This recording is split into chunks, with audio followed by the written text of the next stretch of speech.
Isa sa mga nakakatuwang bagay sa Iloilo ay ang kanilang sistema ng jeepney.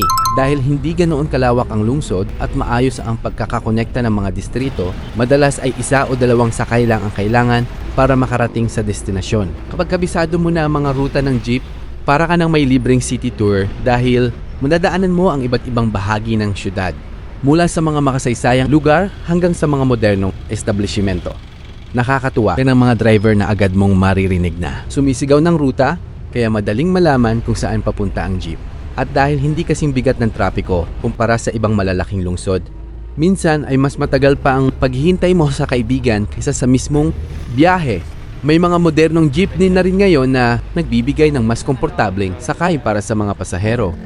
Kaya kapag nasa Iloilo ka, huwag magulat kung hindi mo pa natatapos ang pag-scroll sa cellphone. O pagkain ng merienda, malapit ka na agad sa iyong babaan.